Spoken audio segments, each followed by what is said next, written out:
Bismillahirrahmanirrahim. Alhamdulillahi rabbil alamin. Allahumma salli wa sallim ala sayyidina Muhammadin al-fatihi lima ughliq wal khatimi lima sabaq nasiril haqqi bil haqq wal hadi ila siratikal mustaqim wa ala alihi wa ashabihi haqqa qadrihi wa miqdarihi al-azim. Subhanaka la ilma lana illa ma 'allamtana innaka antal alimul hakim wala haula wala quwwata illa billahil aliyyil azim. Rabbi israh li sadri wa yassir li amri wahlul 'uqdatam min lisani yafqahu qawli, amma ba'd. Ma'asyiral hadirin jamaah yang dimuliakan, dibanggakan oleh Allah Subhanahu wa taala. Pada kesempatan sebelumnya kita sudah membahas ayat 136 dari surat Al-Baqarah, yang ayat tersebut dengan ayat yang kita akan bahas ini memiliki keterkaitan. Surat Al-Baqarah ayat 137 merupakan konsekuensi dari ayat sebelumnya. Allah Subhanahu wa taala berfirman, A'udzu billahi minasy syaithanir rajim. Bismillahirrahmanirrahim. Fa in amanu bimithli ma amantum bihi faqad ihtadaw wa in tawallaw fa innama hum fi shiqaq fasayakfikahumullah wa huwas samiul alim. Kata fa atau huruf fa dalam ayat ini itu memiliki arti oleh karena itu. Kalimat oleh karena itu pada dasarnya merupakan konsekuensi dari ayat atau keterangan sebelumnya. Itu biasanya bahasa Arab seperti itu.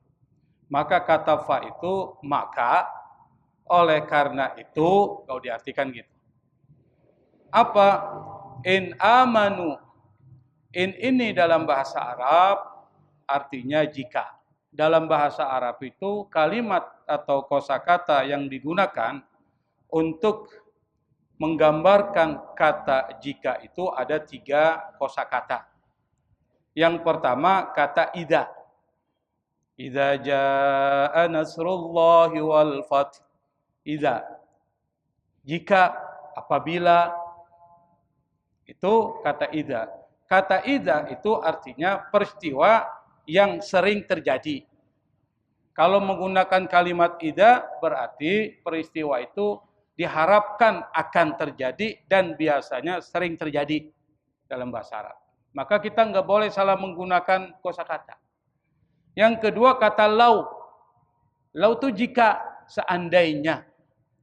Tapi kata lau itu mustahil terjadi. Berlawanan dengan fakta. Misalnya saya mengatakan, oh seandainya umur saya itu berkurang, seandainya saya kembali muda, itu berlawanan dengan fakta nggak Pak? Berlawanan nggak? Kira-kira mustahil terjadi nggak? Nah, maka menggunakan laula. Yang ketiga yang digunakan kata in. Kalau in ini digunakan dalam sebuah kalimat, maka kemungkinan terjadinya enggak pasti. Tidak pasti. Kalau idza pasti. Kalau lau enggak mungkin terjadi. Kalau yang terakhir 100% enggak terjadi. Kalau yang kedua 80% terjadi idza. Kalau pakai yang ketiga in bisa jadi, bisa tidak. Enggak pasti. Berarti 50-50. Kata Allah, fa in amanu, jika mereka beriman siapa? Orang-orang Yahudi, orang-orang Nasrani. Yang sebelumnya mereka mengatakan masuk ke dalam agama Nasrani, kalian akan mendapat petunjuk. Orang Yahudi bilang masuk ke dalam agama Yahudi, kalian akan dapat petunjuk. Mereka mengklaim agama mereka yang paling benar. Dan mereka mengklaim hanya nabi-nabi mereka yang mereka imani. Kalau Nabi Isa orang-orang Yahudi, mereka enggak imani. Orang Kristen tidak mengimani Nabi Muhammad. Orang Yahudi tidak mengimani Nabi Isa dan Nabi Muhammad dua. Makanya kemudian dikatakan mereka ini membeda-bedakan para nabi dan rasul. Yang keimanan kita, la nufarriqu baina ahadim minhum. Kami tidak membeda-bedakan. Kalau mereka beriman seperti imannya kalian, itu kata Allah. Iman kita gimana? Iman kita itu iman kepada Allah dan kepada Nabi dan Rasul yang diturunkan oleh Allah tanpa membeda-bedakan mereka. Itu iman kita. Maka karena menggunakan pakai in, kemungkinan pastinya 50%. Artinya enggak semuanya akan beriman seperti imannya kalian. Itu hebatnya Allah menggunakan kosakata. Makanya susah ngajak orang-orang Nasrani, ngajak orang-orang Yahudi masuk ke agama Islam, beriman seperti imannya kita, susah. Yang tidak membedakan para nabi dan rasul. Kenapa? Karena mereka masih di dalam diri mereka ada arogansi, kesombongan. Makanya sulit. Karena itu maka yang digunakan oleh Allah Subhanahu wa taala pakai in. Fa in amanu, jika mereka beriman, maksudnya apa? Mulut mereka mengatakan iman, hati mereka terpaut dengan Allah dan perbuatan mereka mencerminkan iman dan keyakinan mereka itu bimisli ma amantum bihi, dengan keimanan yang serupa dengan iman kalian, maksudnya iman dari Nabi Muhammad dan umat Nabi Muhammad, faqadih tadau. Kata Allah, mereka pasti akan mendapatkan huda. Apa itu huda? Petunjuk. Orang kalau berjalan di tempat yang gelap, butuh nggak lampu, Pak? Butuh nggak pelita? Butuh, supaya apa? Nggak tersesat, nggak jatuh. Dunia ini seperti tempat yang gelap. Kita nggak tahu mana halal, mana haram. Kita nggak tahu mana baik dan buruk. Butuh nggak petunjuk? Butuh, Pak. Butuh pelita yang menerangi supaya jalan kita lurus, tidak jatuh, tidak kejerembab ke got. Maka butuh pelita. Pelitanya apa? Iman. Jika kalian beriman, pasti kalian akan dapat petunjuk. Maksudnya apa? Hidup ente terarah. Tahu mana yang baik, mana yang buruk. Kalau ini haram, tinggalin. Kalau ini halal, ambil. Kenapa Allah suruh meninggalkan yang haram? Karena ketika kita melakukan yang diharamkan oleh Allah, maka pengaruhnya negatif. Pertama, pengaruhnya di akhirat. Yang kedua, pengaruh di dunia.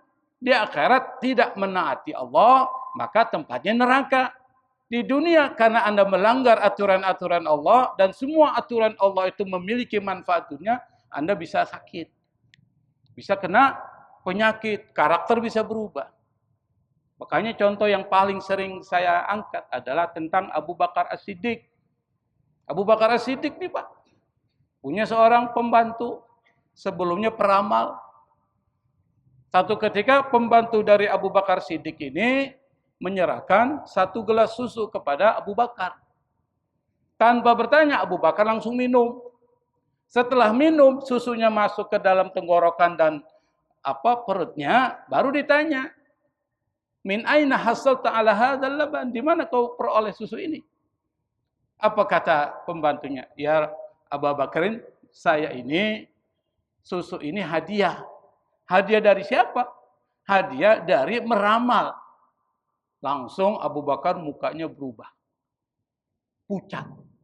Kemudian dia berusaha masukkan jari jemarinya ke dalam mulutnya sampai ke kerongkongannya supaya keluar susu yang udah ada dalam perutnya, Pak. Keluar juga. Kenapa Abu Bakar melakukan itu? Karena Abu Bakar tahu makanan yang haram ketika dimakan itu akan mempengaruhi karakter. Hati jadi keras. Kalau hati jadi keras, maka yang keluar adalah karakter-karakter yang buruk. Kalau karakter yang buruk, maka ini bisa mengantarkan ke neraka. Makanya Rasulullah SAW pernah mengatakan, kullu lahmin nabata min haram fannaru aulabi. Setiap daging yang tumbuh dari makanan yang haram, maka neraka yang paling berhak memakan daging itu. Kalau neraka yang paling berhak memakan daging itu, orang itu tempatnya di mana, Pak? Di neraka. Berarti ada hubungan yang erat antara neraka dengan karakter yang buruk. Karakter buruk ada hubungan dengan makanan.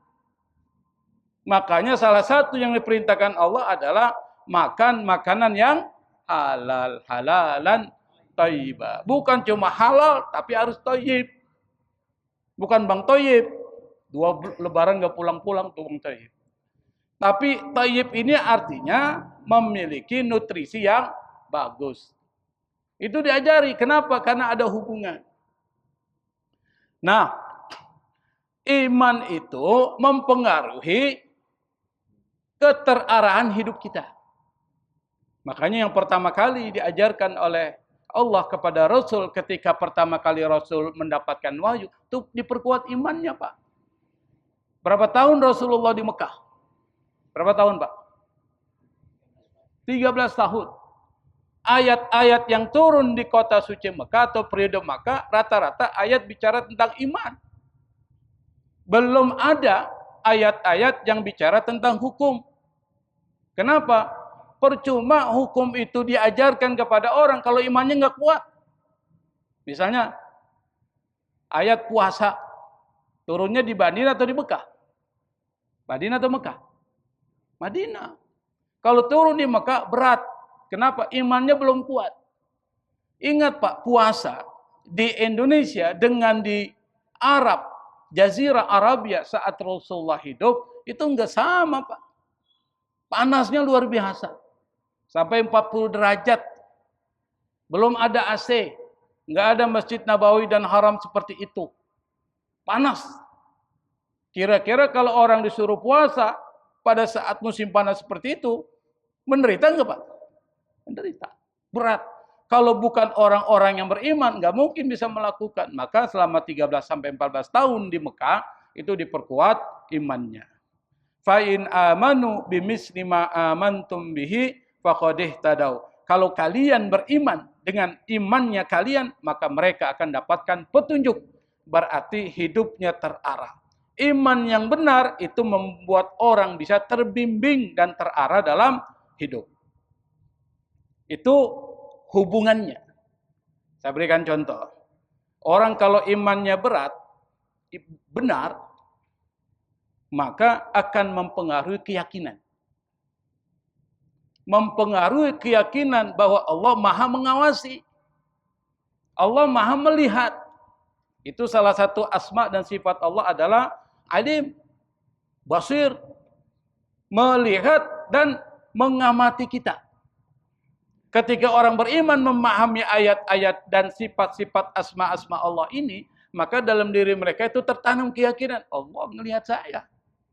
Maka dimanapun saya berada, saya akan ikuti apa yang menjadi kemauan Allah. Maka dia menjadi orang yang, kalau pedagang, jadi orang yang jujur. Di kantor menjadi orang baik, kerjanya profesional, al-itqan fil amal, dan seterusnya. Dimanapun dia menjadi orang baik. Kenapa? Karena imannya benar, mempengaruhi keyakinan. Keyakinan mempengaruhi sikap. Kalau dia menjadi seorang pejabat misalnya, kalau imannya benar, keyakinan kepada Allah, Allah mengawasi, maka yang muncul sikap jujur, sikap transparan, bertanggung jawab, dan seterusnya. Saya berikan satu contoh, Pak. Mungkin kita pernah dengar nama seorang yang bernama Abdullah ibnu Umar. Abdullah ibnu Umar ini putranya Umar bin Khattab. Umar bin Khattab aja udah orang luar biasa. Ini putranya Abdullah ibnu Umar, seorang perawi hadis paling banyak dari 7 perawi hadis di masa sahabat. Salah satunya adalah Abdullah ibnu Umar. Orangnya, imannya luar biasa. Contoh iman yang luar biasa dari Abdullah ibnu Umar, maka ketika dia pada masa setelah para sahabat Nabi, itu terjadi konflik besar. Jadi Nabi jadi pemimpin negara, meninggal. Siapa yang menggantikan? Siapa? Abu Bakar, lalu Umar, lalu Utsman, lalu Ali. 4 periode ini namanya periode Khulafa Rasyidin. Selesai periode Khulafaur Rasyidin, ini terjadi fitnah besar di dalam sejarah umat Islam. Hasan nanti dibunuh, Hussein dibunuh. Sebelumnya siapa dibunuh? Ali bin Abi Thalib. Sebelum Ali bin Abi Thalib siapa? Utsman bin Affan. Itu meninggalnya dibunuh nggak? Dibunuh. Umar dibunuh nggak, Pak? Dibunuh. Dibunuh semua tuh. Anda bisa bayangkan. Nah, setelah Khalifah Rasyidin ini meninggal, terjadi peristiwa besar. Di mana Khalifah Muawiyah itu melakukan pemberontakan. Di situ terjadi faksi. Ada faksinya Ali, ada faksi Muawiyah. Abdullah ibnu Umar disuruh milih, dia nggak mau milih, Pak. Kenapa? Diberikan satu kekuasaan, dia tolak. Kenapa? Kata Abdullah ibnu Umar, karena imannya yang kuat kepada Allah, aku tidak akan menumpahkan darah seorang muslim pun demi urusan kekuasaan, jabatan, dan dunia. Dia nggak akan korbankan imannya demi persoalan jabatan. Kalau kita enggak, baru diangkat jadi menteri, misalnya Pak ya, nggak ngomongin orang nih, baru diangkat jadi menteri, MBG lah, bisa zakat bisa dijadikan ke MBG. Boleh nggak sih Pak? Boleh nggak Pak? Boleh nggak? Misalnya dana zakat buat makan bergizi gratis, boleh nggak sih? Nggak boleh Pak. Nanti dana-dana masjid mau dikumpulkan nih Pak. Hati-hati Bang Haji, Bang Haji. Dana masjid. Korban juga disatukan. Habis nih Masjid Nurul Iman nggak ada masjid, nggak ada apa? Sapi diambil semua. Hati-hati itu. Artinya apa? Ketika dia berada dalam kekuasaan bukan bicarakan orang, dibicarakan fakta. Berubah Pak. Abdullah ibnu Umar nggak mau itu. Kenapa? Karena imannya kuat kepada Allah Subhanahu wa Ta'ala. Karena imannya kuat mempengaruhi sikap, jujur. Beliau juga seorang yang berdagang. Satu ketika Abdullah ibnu Umar, ini cerita nih dalam riwayat, dia membeli seekor unta dari seorang penggembala. Jadi unta dibeli dari seorang penggembala. Setelah transaksi itu selesai, unta itu yang dibeli dibawa pulang. Ternyata Abdullah ibnu Umar menyadari bahwa unta tersebut lebih baik dan lebih mahal, lebih tinggi nilainya daripada yang ia perkirakan saat membeli. Bagi kita kan untung Pak ya? Untung nggak Pak? Bagi kita untung nggak? Pikiran kita ini unta yang kita beli begini nih, dengan harga sekian. Tapi Abdullah ibnu Umar nih, ketika dia mengetahui bahwa tidak sesuai dengan perkiraannya, ternyata lebih tinggi dari yang dia perkirakan, dia merasa berdosa itu. Apa yang dia lakukan? Dia kembali menemui penjual, dia berkata, kurang lebihnya gini, unta yang aku beli dari kamu itu ternyata lebih baik daripada perkiraanku. Aku khawatir aku telah merugikan kamu. Maka dia tambahin duitnya. Kita ada nggak yang begitu Pak? Oh, dapat nih. Perkiraan kita berapa kilo sapi kita beli kan? Wah, perkiraan ini harganya sekian nih. Ternyata harganya lebih besar kita dapat itu. Kira-kira kita kembaliin nggak, kita tambah? Enggak. Untung. Kita habis sendiri. Boleh nggak? Ya boleh kan? Karena bagi kita itu adalah bagian dari keuntungan yang kita beli. Tapi bagi Abdullah ibnu Umar itu dianggap bagian dari sesuatu yang harus dia selesaikan. Dia kembali lagi ke penjualnya, dia tambahin lagi tuh sesuai dengan kualitas dari unta yang dia beli. Kita nggak mungkin seperti itu Pak, karena iman kita nggak sama dengan imannya Abdullah ibnu Umar. Makanya aneh kalau ada orang suka menghina sahabat Nabi, itu aneh. Kenapa? Dibandingkan iman kita dengan iman mereka nggak sebanding, meskipun satu tetes nggak sebanding. Makanya kalau ada sahabat Nabi yang memang disebutkan luar biasa akhlaknya, kita bilang radhiyallahu anhum. Kalau banyak, semoga Allah meridhoi mereka. Itu adab kita seorang muslim kepada sahabat sahabat Rasulullah yang itu sudah dipuji oleh Rasulullah sallallahu alaihi wasallam. Jadi yang pertama dikatakan oleh Allah, kalau kalian beriman, meskipun konteksnya Yahudi dan Nasrani, tapi kena juga buat kita. Kalau kita beriman dengan iman yang benar, maksudnya, maka kita akan dapat petunjuk, hidup terarah, hidup terbimbing. Iman yang benar memberikan pengaruh kepada karakter, sikap. Kalau sikap kita menjadi baik, maka masyarakat jadi harmonis. Nggak ada perpecahan.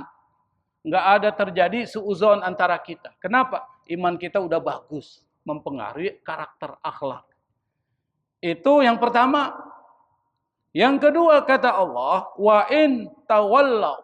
Wa dan in, jika menggunakan in. Tawallau, mereka berpaling. Berpaling ini di kemungkinannya 50-50. Ada yang berpaling, ada yang kembali. Fa innama hum fi syiqaq. Maka mereka itu dalam syiqaq.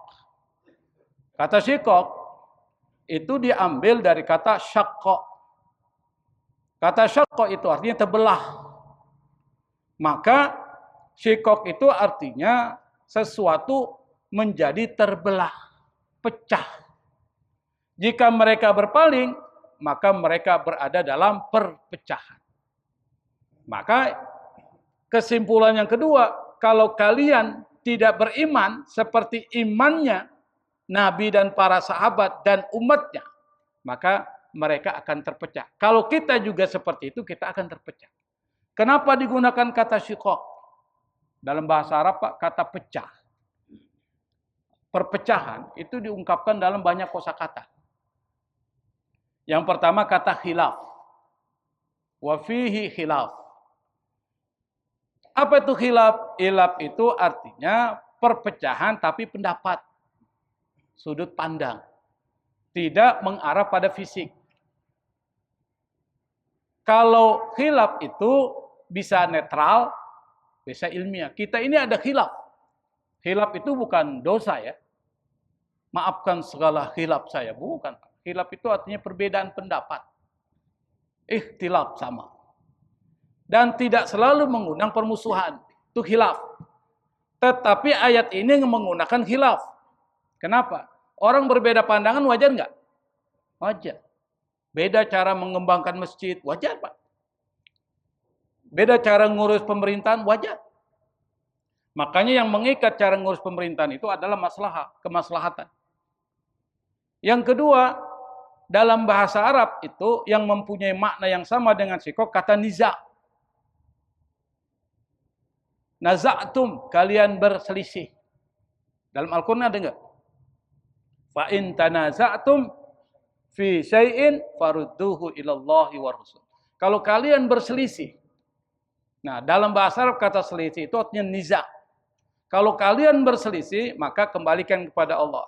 Yang dimaksud dengan niza' di sini adalah tarik-menarik perebutan, konflik kepentingan, tapi tidak memunculkan posisi permusuhan yang jelas. Berarti belum tingkatan tinggi, masih konfliknya itu konflik kepentingan. Misalnya saya beri contoh, orang mau jadi kepala desa. Masing-masing kan ada calon tuh. Di situ terjadi kampanye. Kampanye itu yang satu menjatuhkan yang lain. Yang B menjatuhkan yang A. Sering terjadi itu. Itu namanya niza'. Namanya apa? Niza'. Itu tidak terjadi pergesekan fisik. Niza'. Yang ketiga yang digunakan adalah khisam. Apa tuh khisam? Pertengkaran.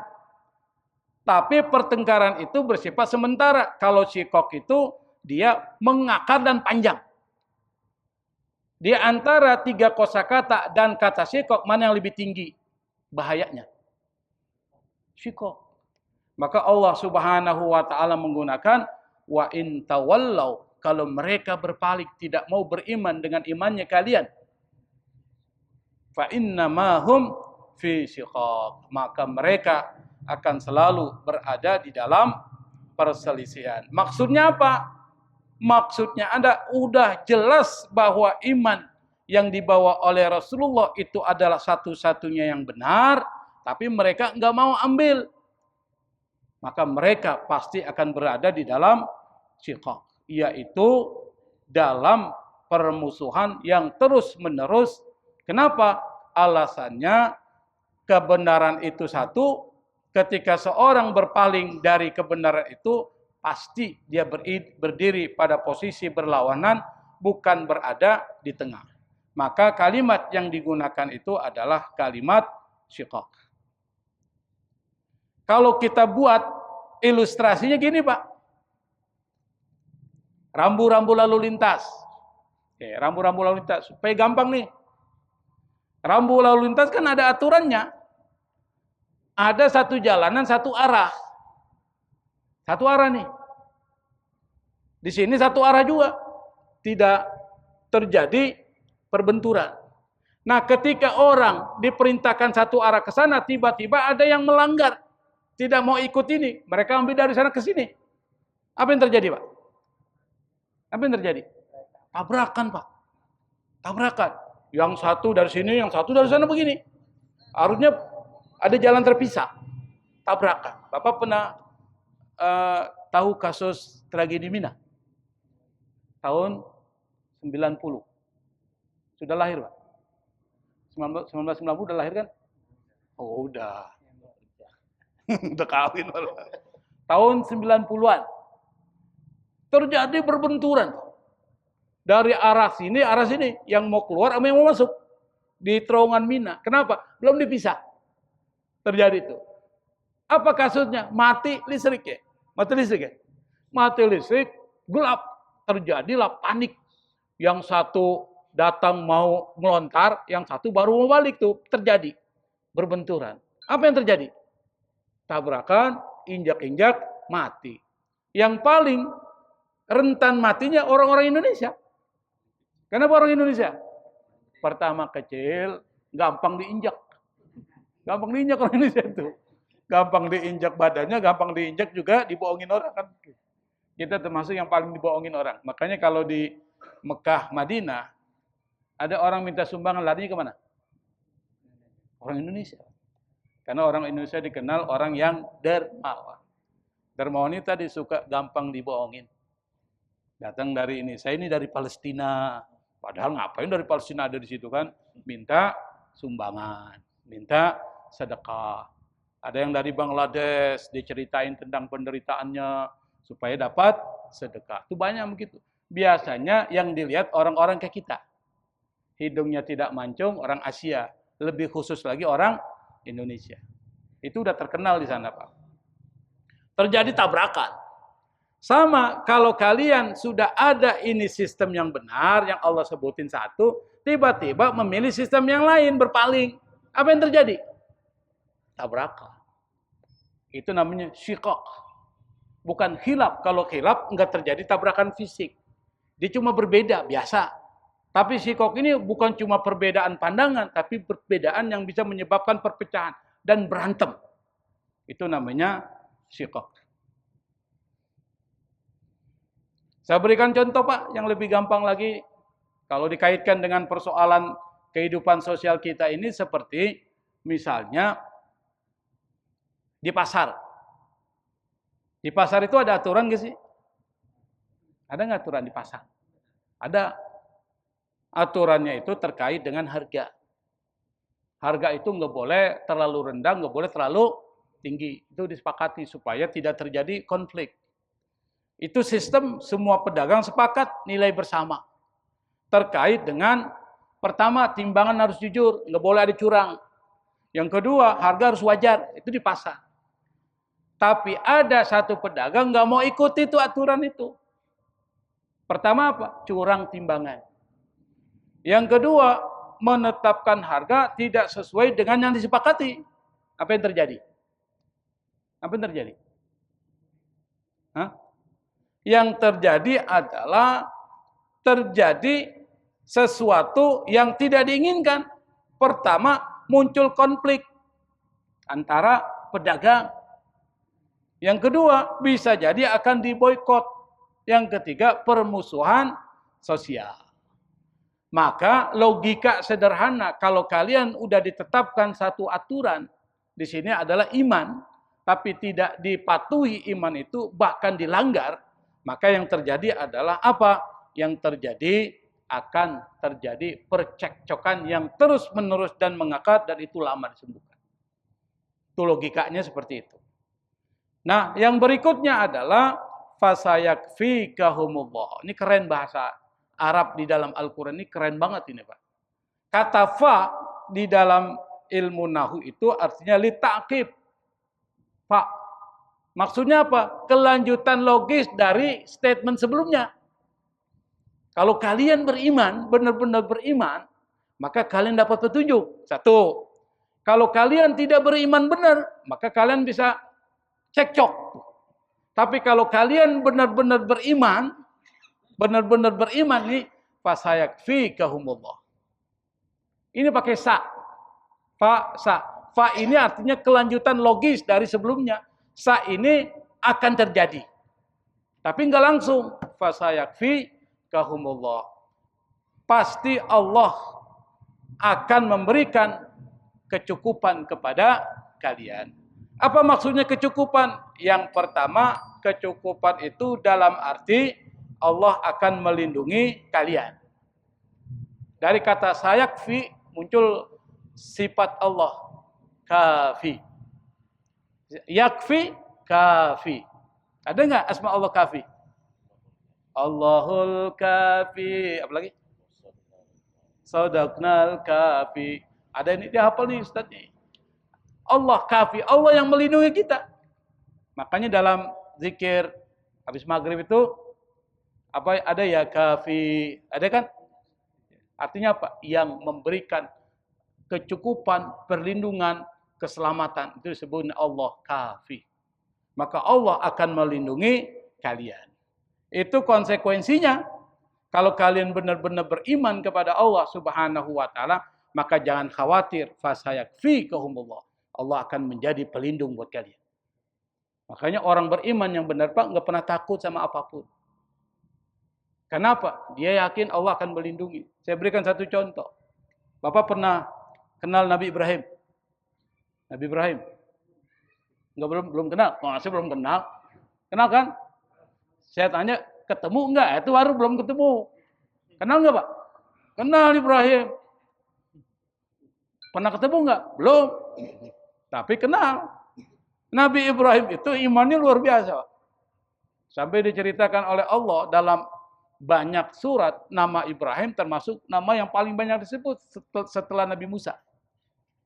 Nabi Ibrahim. Nabi Ibrahim itu saking kuat imannya sampai dia nggak minta sama Allah. Kenapa? Karena udah menyerahkan semua kepada Allah, nggak perlu diminta. Nabi Ibrahim, kita masih minta. Makanya bagi para nabi dan rasul meminta itu bukan untuk dirinya. Kalau kita minta untuk diri kita. Beda enggak tuh? Beda. Maka pada saat ketika Nabi Ibrahim dihukum oleh Raja Namrud yang mengaku sebagai Tuhan, Namrud, setelah itu baru Fir'aun. Terjadi dialog dalam Al-Quran disebut surat Al-Anbiya. Afa'alta hadza bi'alihatina ya Ibrahim? Apakah engkau yang menghancurkan Tuhan-Tuhan kami wahai Ibrahim? Maksudnya berhala-berhala. Apa kata Nabi Ibrahim? Bukan saya. Bal fa'alahu kabirum minhum. Yang ngelakuin yang paling besar tuh. Itu bukti itu. Masih ada dikalungkan kapak besar di situ. Itu yang lakukan. Namrud beserta para tentaranya dan warganya langsung diam. Kamu ini gimana ya Ibrahim? Mana bisa patung itu melakukan penghancuran terhadap patung sebelumnya? Nah, Nabi Ibrahim dapat ide. Kalau kau tahu bahwa dia nggak bisa melakukan, kenapa kau sembah? Kenapa kau menyembah sesuatu yang tidak berikan manfaat, tidak memberikan mudarat? Orang goblok tuh, Nabi Ibrahim. Tapi orang, Pak, kalau udah sombong, merasa dirinya tinggi, susah dinasehatin, susah dikritik. Fir'aun tahu kalau dirinya salah, Musa yang benar, tapi tetap nggak mau beriman. Kenapa? Karena sombong. nggak mau dikritik, nggak mau dinasihatin kok. Kalau dinasihatin ditangkap, dikritik ditangkap tuh. Itu sombong namanya. Sama dengan Namrud, udah diberitahu logika yang sehat oleh Nabi Ibrahim. Kenapa kau menyembah sesuatu yang nggak berikan manfaat, tidak memberikan mudarat?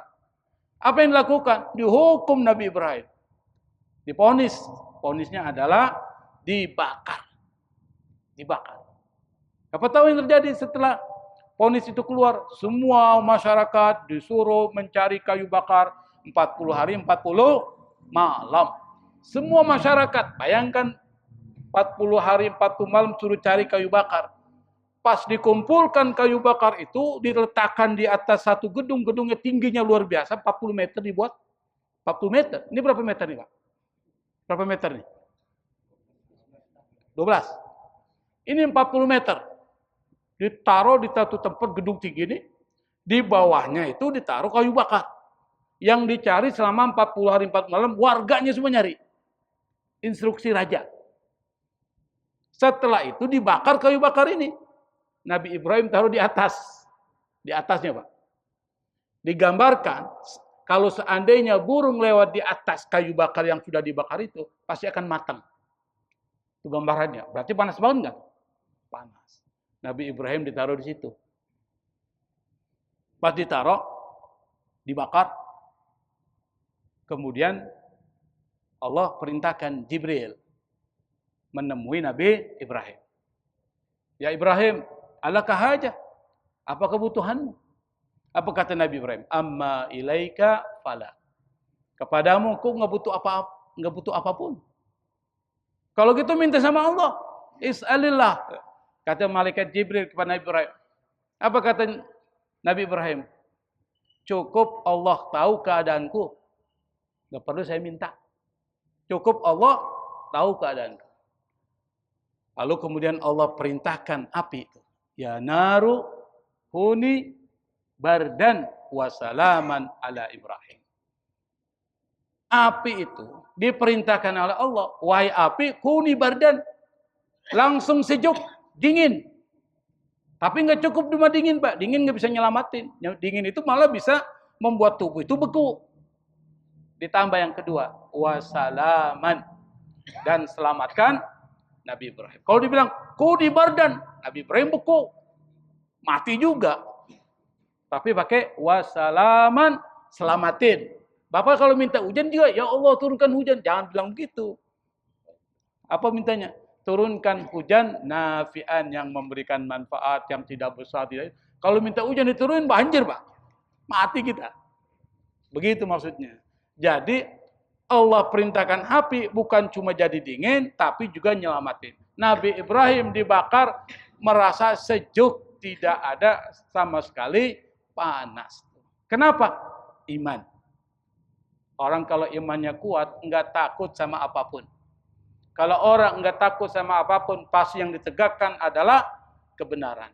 Kalau kebenaran yang ditegakkan oleh orang yang imannya kuat, pasti Allah akan memberikan apa? Perlindungan, Allah akan memberikan keselamatan, dan Allah akan mencukupkan semua kebutuhannya. Fasayakfi kahumullah. Itu poin yang ketiga tuh. Lalu Allah mengatakan wa huwas samiul alim. Dan Allah Maha mendengar lagi Maha mengetahui. Apapun yang ada di sekitar kita, Allah tahu. Apapun yang terbersit dalam diri kita, kalau iman kita kuat, Allah tahu. Semuanya Allah tahu. Kalau Allah Maha mendengar dan Allah Maha mengetahui, maka Allah lah tempat di mana kita tawakal dan bersandar kepada Allah Subhanahu wa taala. Allah menyifati dengan As-Sami'ul Alim. Maksudnya apa? Kita juga harus seperti Allah dalam sifatnya. Maksudnya As-Sami, neladani sifat As-Sami Allah apa? Ente jadi orang juga harus dengerin orang lain. Gitu nggak maksudnya? Jangan egois. Orang lain dengerin. Dengerin nih, kalau ada orang curhat dengerin. Ada orang memberikan masukan, dengerin. Ada orang kritik, dengerin. Maksudnya gitu. Kenapa? Dari masukan-masukan dan kritik-kritik itu ada informasi yang bisa kita gunakan untuk memperbaiki diri kita. Ngerti nggak maksudnya, Pak? Yang kedua, alim. Allah Maha mengetahui.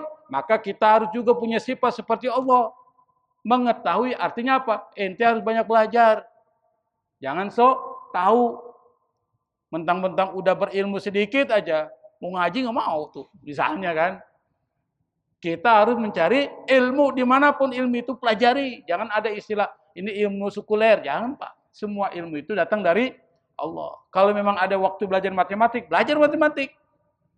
Belajar fisika, belajar. Saya pun masih belajar fisika untuk memperkuat pemahaman terhadap agama. Biologi belajar. Nah, karena itu maka kalau kita simpulkan dari satu ayat, yang ayat ini adalah kelanjutan ayat sebelumnya, maka disimpulkan pertama, kita kalau benar-benar beriman kepada Allah Subhanahu wa taala, pasti akan berada dalam posisi terarah dan terbimbing satu. Kalau kita benar-benar imannya kuat, maka kita enggak mungkin terjadi perselisihan. Yang ketiga, kalau kita benar imannya kuat karena Allah Subhanahu wa taala, pasti Allah akan menjadi pelindung dan memberikan keselamatan kepada kita. Ini mungkin yang bisa saya sampaikan. Wallahul musta'an. Wassalamualaikum warahmatullahi wabarakatuh.